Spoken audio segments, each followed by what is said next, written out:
Hi, and welcome to Denver. This is Dane Rickard with RE/MAX Professionals and the Front Door to Denver Group. Hey, today I want to talk to you a little bit about the buying process. Whether you're a first-time buyer or just getting into your second home, there's a chance that everything has changed since you last knew everything there was to know about buying. So today I want to talk to you about the major components to the buying process. Also below, you can visit our website for an entire scope of the buying process written out, as well as a PDF version for you to download and go over at your convenience. To begin the buying process, there are three major pieces that we want to configure first. Number one is we need you to contact us. When you do get a hold of us, we want you to know that we're here for you. We guide you, help you through the process, give you advice, and provide you with the tools, resources, and contacts necessary to make sure the entire transaction goes smoothly and that your buying dreams and goals can be achieved without issue. The next piece of this process after talking to us is getting pre-approved. Now we can provide you with lender contacts who will help guide you into making the right decision, not only from an interest rate standpoint, but a mortgage product standpoint. There are many various different kinds of mortgages out there, and it's important that you talk to a professional and understand before you get too deep into the process what you're looking at, both from an affordability standpoint and something that makes sense for you long term. The third piece of this is once we know what you can afford and what you're looking for, we begin the search. From showing houses to writing contracts to closing, we're there all the way for you. We'll go over the 6 components, also known as the major objections to the process here shortly, but just know that when you're going through the buying process, no team has a greater commitment to you, your needs, your wants, and your dreams than the Front Door to Denver Group. Now for the buying process.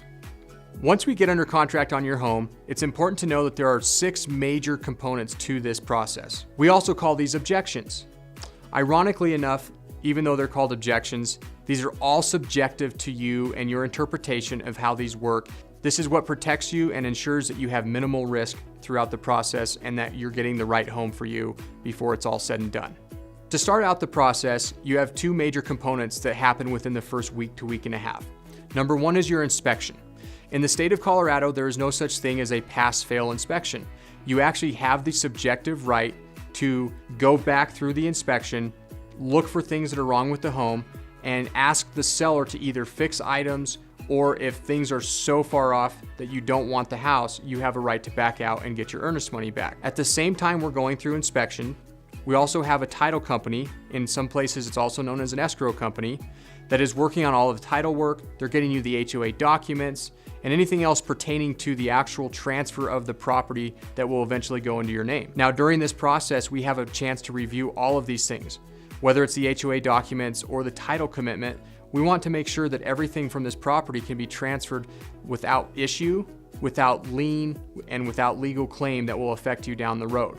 Title also provides a title insurance to ensure that this process is not only safe, but that forever, as long as you're in the home, you are protected. However, if we do find issues with title or with HOA that do not match up to your lifestyle or the things that you need, or from a legal standpoint do not make sense, we have the right to subjectively back out of this contract. Once we get through inspection and once we get through the title process, the next piece of it is the appraisal.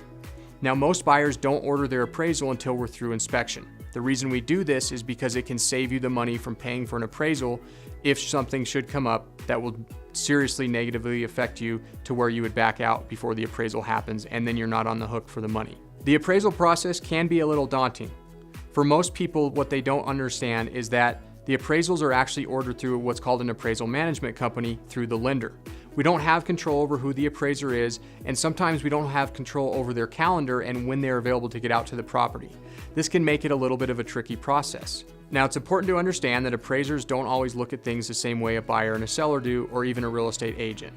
Appraisers are generally more analytical, and they look at the marketability and sellability of a property based on certain factors that we may not be thinking of when we're purchasing the house or in the process of selling either. What's important to know about this is that you always have a right to rebuttal your appraisal. If the appraisal comes in low, you do have the right to negotiate dropping the price down with the seller, or the seller may ask you to bring money to the table to compensate for the gap in the sales price that we have agreed to already versus that appraisal value that came in. If we can get an appraiser to see our value in it by providing them with our own comps or pointing out things that they may not have taken into account, we may be able to get the price to come back up and have everything match up. Of course, the other piece of this is you always have the right to back out if the appraisal does not come in where you want it. That's the beauty of it being a subjective market. In addition to this piece, you also have the insurance side. Any home you buy will have to have homeowners insurance. Whether you're getting a mortgage or not, we advise that you have homeowners insurance to cover any damages that should occur, whether it's natural disaster or otherwise. The important piece of this is that you want to make sure that this home that you're looking at has the insurability, has not had major claims on it that would cause your rates to either skyrocket or completely be uninsurable altogether. Now, again, this is where the subjective piece of it comes out. If you find out that your interest rates are going to be extremely high because of claims that have been made on this house in the past, you have the right to back out of your contract. Now, keep in mind that all of these objections we are talking about do have dates and deadlines surrounding them, and so it's important that we get through them in a period of time that's not only suitable for the buyer and seller, but that also makes sense for the deal to continue moving forward with the outlined time frame we set forth in the original contract. The fifth component is called due diligence. Now, due diligence documents are anything outside of the normal documentation that you would get via title, appraisal, insurance, or inspection.